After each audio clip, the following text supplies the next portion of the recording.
ನಮಸ್ಕಾರ. ನಮ್ಮ ಜೊತೆ ನಿಮ್ಮ ಕತೆ ಕಾರ್ಯಕ್ರಮಕ್ಕೆ ನಿಮ್ಮೆಲ್ರಿಗೂ ಪ್ರೀತಿಯ ಸ್ವಾಗತ. ಯಥಾ ಪ್ರಕಾರ ಮತ್ತೊಂದು ಕಥೆಯೊಂದಿಗೆ ನಿಮ್ಮ ಮುಂದೆ. ಯಾರ ಕತೆ ಯಾವ ಕತೆ ನೋಡ್ಕೊಂಡು ಬನ್ನಿ. ನಮಸ್ಕಾರ. ನಮಸ್ಕಾರ ಸರ್. ಸರ್ ನಿಮ್ಮ ಹೆಸರು? ರಾಜು. ಮೇಡಮ್ ನಿಮ್ಮ ಹೆಸರು? ಗೀತಾ. ರಾಜು ಗೀತಾ ಅವರೇ, ನೀವು ಮದುವೆ ಆಗಿ ಎಷ್ಟು ವರ್ಷ ಆಯಿತು? 9 ಇಯರ್ಸ್ ಆಯಿತಾ? ಸೊ ಯಾವ ಊರು ನಿಮ್ಮದು? ನಮ್ಮದು ಕುಂದಾಪುರ ತಾಲೂಕು, ಉಡುಪಿ ಡಿಸ್ಟಿಕ್ಕು, ಕೆಮಿಂಜೇಶ್ವರ ಗ್ರಾಮ. ಕೆಮಿಂಜೇಶ್ವರ ಗ್ರಾಮ ಅಂತ ಹೇಳ್ತಾ ಇದ್ದೀರಾ. ಬೆಂಗಳೂರಿಗೆ ಬಂದು ನೀವು ಎಷ್ಟು ವರ್ಷ ಆಯಿತು? 10 ವರ್ಷ ಆಯಿತು. 10 ವರ್ಷ ಆಯಿತಾ? ಸೊ ನೀವು ಬೆಂಗಳೂರಿಗೆ ಬರೋಕ್ಕೆ ಮುಂಚೆ ಏನು ಕೆಲಸ ಮಾಡ್ಕೊಂಡಿದ್ರಿ ರಾಜು? ನಾನು ಮುಂಬೈಲಿ ಇದ್ದೆ ಸರ್. ಮುಂಬೈಲಿ ಏನು ಮಾಡ್ತಾ ಇದ್ರಿ? ಮುಂಬೈಲಿ ಕ್ಯಾಂಟೀನವರು ಕೆಲಸ ಅಂದರೆ ಸರ್ವೆಂಟ್ ಆಗಿ ಕೆಲಸ ಮಾಡ್ತಾ ಇದ್ರಿ.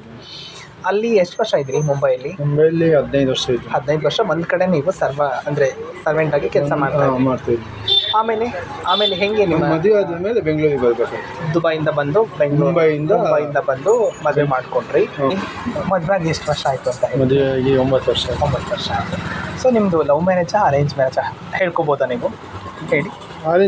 ಅರೇಂಜ್ ಮ್ಯಾರೇಜ್ ಆಯಿತು. ನೀವು ಅಲ್ಲಿಂದ ಬೆಂಗಳೂರಿಗೆ ಬಂದ್ರಿ. ಬೆಂಗಳೂರಿಗೆ ಬಂದು ನೀವು ಏನು ಕೆಲಸ ಅಂದರೆ ಇದನ್ನೇ ಅಂಗಡಿ ಸ್ಟಾರ್ಟಿಂಗ್ ಇಲ್ಲ, ಏನು ಇದಿಲ್ಲ. ಇವ್ರ ಅಣ್ಣ ಇದ್ರು, ಅಣ್ಣನ ಜೊತೆ ಇಲ್ಲಿ ಹೋಟ್ಲು ಮಾಡಿದ್ವಿ. ಹೋಟ್ಲು ಮಾಡಿ ಅಲ್ಲಿ ಸ್ವಲ್ಪ ಲಾಸ್ ಆಯ್ತು. ನಾಗವರದಲ್ಲಿ ಹೋಟೆಲ್ ಮಾಡಿದ್ವಿ. ಚೆನ್ನಾಗಿ ವ್ಯಾಪಾರ ನಡೀತಾ ಇತ್ತು. ಮೋದಿ ದುಡ್ಡು ಬ್ಯಾನ್ ಮಾಡಿದಾಗ ಸಂಪೂರ್ಣವಾಗಿ ಲಾಸ್ ಕಡಿಮೆ ಆಗ್ತಾ ಹೋಯ್ತು ಬಿಸ್ನೆಸ್. ಎಲ್ಲಿ ನಾಗವಾರದಲ್ಲಿ? ಓಕೆ. ಹೋಟೆಲ್ ಬಿಸ್ನೆಸ್ ಲಾಸ್ ಆಯಿತು. ಚೆನ್ನಾಗಿತ್ತು ವ್ಯಾಪಾರ, ತುಂಬ ಚೆನ್ನಾಗಿತ್ತು. ಕಾಸು ಇದಾದಾಗಲೇ ನಮ್ಮ ಪ್ರಾಬ್ಲಮ್ ಆಗಿ ಬಿಸ್ನೆಸ್ಸು ಬಿದ್ದೋಯ್ತು. ನಮಗೂ ಆಗಿಲ್ಲ, ನಡ್ಸೋಕ್ಕಾಗಲಿಲ್ಲ. ಆಮೇಲೆ ಏನು ಮಾಡಿದ್ವಿ, ಲೀಸ್ ಕೊಟ್ವಿ. ಅವ್ರಿಗೂ ಆಗಿಲ್ಲ. ಆಮೇಲೆ ಲಾಸ್ಟಿಗೆ ಸೇಲ್ಗೆ ಇಟ್ವಿ. ಅಂಗಡಿನ ಸೇಲ್ ಮಾಡಿಬಿಟ್ಟು ಹೋಟೆಲ್ಲೇ ಸೇಲ್ ಮಾಡಿಬಿಟ್ಟು ಆಮೇಲೆ ತಿರ್ಗಾ ಕೋರಮಂಗಲದಲ್ಲಿ ಇದೇ ಥರ ಬೇಕ್ರಿ ಮಾಡಿದ್ವಿ. ಅಲ್ಲಿ ಇಬ್ಬರಿಗೆ ಆಗಲ್ಲ ಅಂತ ಇವ್ರು ಮುಂಬೈಗೆ ಹೋದ್ರು. ಮತ್ತೆ ತಿರ್ಗಾ ಮುಂಬೈಗೆ ಹೋಗಿ ಅಲ್ಲಿ ಕ್ಯಾಂಟೀನ್ ಇಟ್ಕೊಂಡು ಅಲ್ಲಿ ಆಮೇಲೆ ಒಂದು 6 ತಿಂಗಳೇನು 6 ಮಂತ್ ಅಲ್ಲ ರೀ, ನಮ್ಮ ಸಿಸ್ಟರ್ಗೆ ಮದುವೆ ಸೆಟ್ ಆಯಿತು. ಮತ್ತು ತಿರ್ಗಾ ನಮ್ಮ ಇಲ್ಲಿ JP ನಗರದಲ್ಲಿ ಒಂದು ಅಂಗಡಿ ನೋಡಿದ್ವಿ. ಖಾಲಿ ಜಾಗ ನೋಡಿಬಿಟ್ಟು ಅಲ್ಲಿ ನಮ್ಮ ಅಣ್ಣ ಇವರು ಒಟ್ಟಿಗೆ ಬಿಸ್ನೆಸ್ ಮಾಡಿ ಅಲ್ಲಿ ಸ್ವಲ್ಪ ಚೆನ್ನಾಗಿ ವ್ಯಾಪಾರ ಆಯಿತು. ನಮಗೆ ಮತ್ತೆ ತಿರ್ಗಾ ಪ್ರಾಬ್ಲಮ್. ತಂಗಿಗೆ ಮದುವೆ ಸ್ಟಾರ್ಟ್ ಆಯಿತು. ಮತ್ತೆ ಅಂಗಡಿನೇ ಸೇಲ್ ಮಾಡಬೇಕು ಬಂತು. ಮತ್ತೆ ತಿರ್ಗಾ ನಾವು ಸೇಲ್ ಮಾಡಿದ್ವಿ. ಸೇಲ್ ಮಾಡಿ ಆಮೇಲೆ ಅವ್ರಿಗೆ ನಮ್ಮ ತಂಗಿಗೆ ಮದುವೆ ಮಾಡಿದ್ವಿ.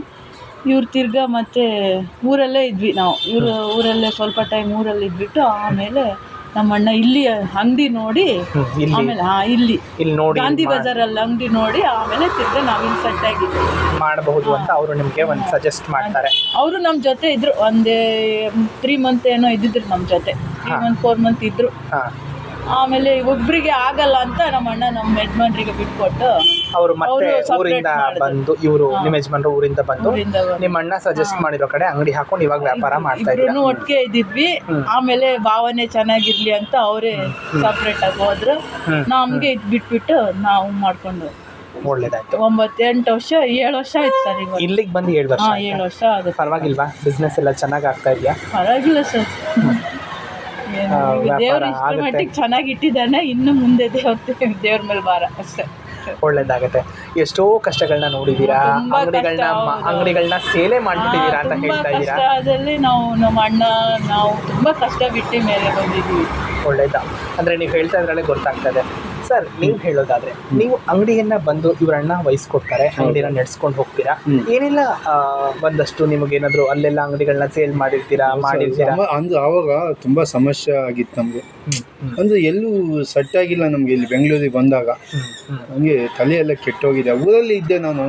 ಸ್ವಂತ ಅಂಗಡಿ ಮಾಡಿದಾಗ ಸೇಲ್ ಮಾಡಿಬಿಟ್ಟು ಏನು ಮಾಡ್ತಿದ್ದ, ಇಲ್ಲಿ ಕೂತ್ಕೊಂಡು ಬಾಡಿಗೆ ಕಟ್ಟೋದು, ಅಲ್ಲಿಂದ ಮನೆ ಬಾಡಿಗೆ, ನಮ್ಮ ಹೊಟ್ಟೆ ಹೊರ್ಕೊಳ್ಳೋಕ್ಕೆ ಅದೆಲ್ಲ ಕಷ್ಟ ನೋಡಿ ನಮ್ಗೆ ಸಾಕಾಯ್ತು. ಒಂದು ಅನ್ನ ಸಾಂಬಾರನ್ನ ಗಂಡ ಹೆಂಡತಿ ಇಬ್ಬರು ಪಾರ್ಕಲ್ಲಿ ಊಟ ಮಾಡಿದ್ದು ಇತ್ತು ಈ ಟೈಮಲ್ಲಿ. ಅಂತ ಪರಿಸ್ಥಿತಿ ಒಂದೇ ಅನ್ನ ಸಾಂಬಾರಲ್ಲಿ ಕಷ್ಟಪಟ್ಟು ಒಂದೇ ಅನ್ನ ಸಾಂಬಾರು ಇಬ್ಬರು ಊಟ ಮಾಡಿ ಇದು ಮಾಡಿದ್ವಿ.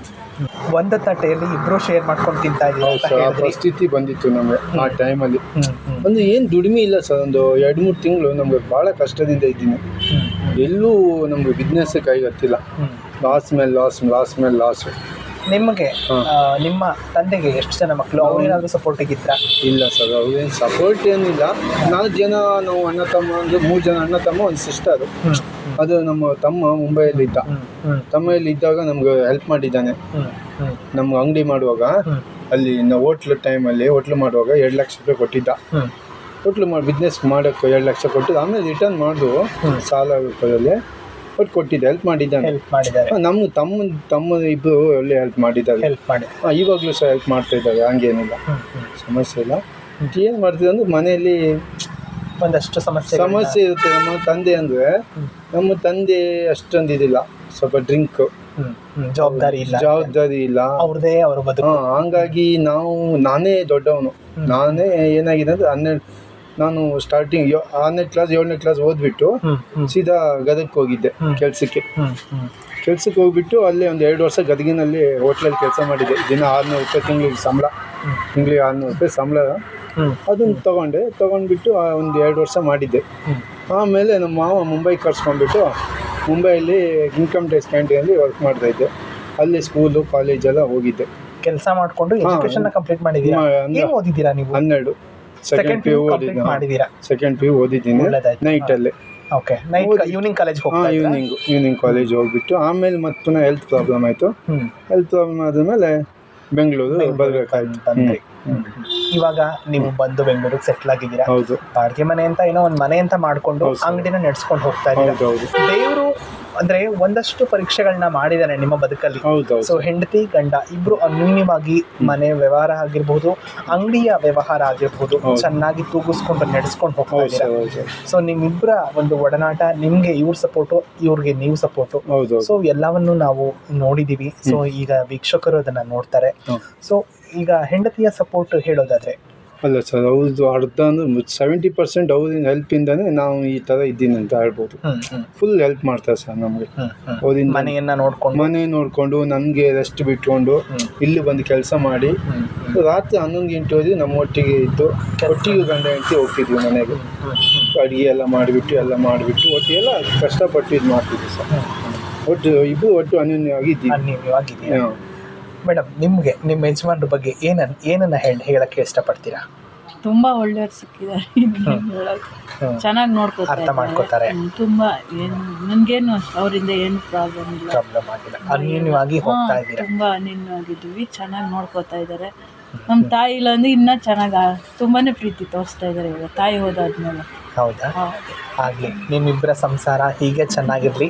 ನಿಮ್ಮ ಸಂಸಾರದಲ್ಲಿ ಯಾವುದೇ ರೀತಿಯ ತಾಪತ್ರೆಗಳು ಬರದೇ ಇರಲಿ. ಮತ್ತು ನಿಮ್ಮ ವ್ಯವಹಾರ ಏನಿದೆಯೋ, ಅಂಗಡಿ ಆಗ್ಬೋದು, ಮತ್ತೊಂದಾಗ್ಬೋದು, ಎಲ್ಲವೂ ಚೆನ್ನಾಗಾಗಲಿ ಅಂತ ನಾನು ದೇವರ ಹತ್ರ ಪ್ರಾರ್ಥನೆ ಮಾಡ್ತೀನಿ. ನೀವು ಇಷ್ಟೊತ್ತು ನಮ್ಮ ಜೊತೆ ಮಾತಾಡಿದ್ರಿಂದ ನಮಗೆ ತುಂಬ ಸಂತೋಷ ಆಗಿದೆ. ನೀವಿಬ್ಬರಿಗೂ ಹೃದಯಪೂರ್ವಕ ಧನ್ಯವಾದಗಳು.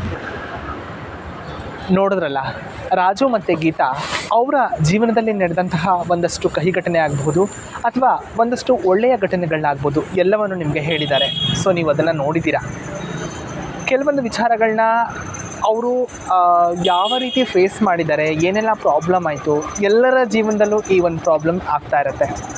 ಸೊ ಆ ಪ್ರಾಬ್ಲಮ್ಗಳನ್ನ ನಾವು ಫೇಸ್ ಮಾಡಿ, ಇಲ್ಲ ನಾವು ಏನೋ ಬದುಕಬಹುದು, ನಾವು ಏನೋ ಮಾಡ್ಬೋದು ಅಂತ ಈ ಗಂಡ ಹೆಂಡತಿ ಎಷ್ಟು ಅನ್ಯೂನ್ಯವಾಗಿ ಅಂಗಡಿಯನ್ನು ನಡೆಸ್ಕೊಂಡು ತಮ್ಮ ಮನೆಯನ್ನು ನಡೆಸ್ಕೊಂಡು ಹೋಗ್ತಾ ಇದ್ದಾರೆ ಅನ್ನೋದು ತುಂಬ ಹೆಮ್ಮೆ ಪಡುವಂತಹ ವಿಚಾರ. ಒಂದು ವಿಚಾರ ಹೇಳ್ತಾರೆ ಅವರು, ನಾವು ತುಂಬ ಬದುಕಲ್ಲಿ ಕಷ್ಟವನ್ನು ನೋಡಿದ್ದೀವಿ. ಸೊ ನಮಗೆ ಸಪೋರ್ಟಿಗೆ ಬಂದಿದ್ದು ನನ್ನ ಫ್ಯಾಮಿಲಿ, ನನ್ನ ತಮ್ಮ ಅಂತ ಹೇಳ್ತಾರೆ. ಸೊ ಒಂದು ಅಂಗಡಿ ಶುರು ಮಾಡ್ತಾರೆ, ಪ್ರಾಬ್ಲಮ್ ಆಗುತ್ತೆ, ಸೇಲ್ ಮಾಡ್ತಾರೆ. ಮತ್ತೊಂದು ಅಂಗಡಿ ಶುರು ಮಾಡ್ತಾರೆ, ಅಂಗಡಿ ನಡೀತಾ ಇರುತ್ತೆ. ಕಾಲಕ್ರಮೇಣ ಅವ್ರ ಮನೆಯಲ್ಲಿ ಸಾವು ಮೇಲೆ ಸಾವಾಗತ್ತೆ. ಅಂದರೆ ತಂದೆ ತೀರ್ಕೊಳ್ತಾರೆ, ಹೆಂಡತಿಯ ತಾಯಿ ತೀರ್ಕೊಳ್ತಾರೆ, ಕಡೆಗೆ ಅಜ್ಜಿನೂ ತೀರ್ಕೊಳ್ತಾರೆ. ಸೊ ಎಲ್ಲ ಪ್ರಾಬ್ಲಮ್ಸ್ಗಳನ್ನ ಫೇಸ್ ಮಾಡಿಕೊಂಡು ಜೊತೆಗೆ ಅವರಿಗೆ ಒಂದು ಶಕ್ತಿಯಾಗಿ ನಿಂತಹ ಹೆಂಡತಿಯನ್ನು ಅವರು ಬೆಂಗಳೂರಿಗೆ ಮತ್ತೆ ಕರ್ಕೊಂಡು ಬರ್ತಾರೆ. ಅವರ ಜೀವನವನ್ನು ಅವರು ನಡೆಸ್ಕೊಂಡು ಹೋಗ್ತಾರೆ. ಆ ಟೈಮಲ್ಲಿ ಲಾಕ್ಡೌನ್ ಆಯಿತು ಅಂತ ಹೇಳ್ತಾರೆ. ಅದೆಲ್ಲವನ್ನು ಅವರು ಮೆಟ್ಟಿ ನಿಂತು ಇವತ್ತು ಒಂದು ಮಟ್ಟಕ್ಕೆ ನೆಮ್ಮದಿಯ ಜೀವನವನ್ನು ಮಾಡ್ತಾ ಇದ್ದಾರೆ. ಸೊ ನಾವು ಏನನ್ನು ಇದರಲ್ಲಿ ನಾವು ಅರ್ಥ ಮಾಡ್ಕೋಬೇಕು ಅಂತ ಹೇಳೋದಾದರೆ, ಸೊ ಅವರೊಂದು ಮಾತು ಹೇಳ್ತಾರೆ ಲಾಸ್ಟಲ್ಲಿ, ನನ್ನ ಹೆಂಡತಿ ನನಗೆ ತುಂಬ ಸಪೋರ್ಟಿವ್ ಆಗಿದ್ದಾರೆ. ಸೊ ಗಂಡಾಗಲಿ ಹೆಂಡತಿ ಆಗಲಿ ಅನ್ಯೂನ್ಯವಾಗಿರಬೇಕು, ನಮ್ಮ ಕೆಲಸವನ್ನು ನಾವು ಮಾಡಬೇಕು ಅಂತ ಹೇಳ್ತಾರೆ. ಅರ್ಥ ಮಾಡ್ಕೊಳ್ಳೋದು ಏನಂದರೆ, ಅನ್ಯೂನ್ಯತೆ ಇರಬೇಕು ಒಂದು ಕುಟುಂಬದಲ್ಲಿ. ಸೊ ಅದು ಈ ಕುಟುಂಬದಲ್ಲಿದೆ. ಇಷ್ಟು ಮಾತ್ರ ಹೇಳ್ಬೋದು. ಮತ್ತೆ ಯಥಾಪ್ರಕಾರ ಮತ್ತೊಂದು ಕಥೆಯೊಂದಿಗೆ ನಿಮ್ಮ ಮುಂದೆ. ನಮ್ಮ ಜೊತೆ ನಿಮ್ಮ ಕತೆ. ನಮಸ್ಕಾರ.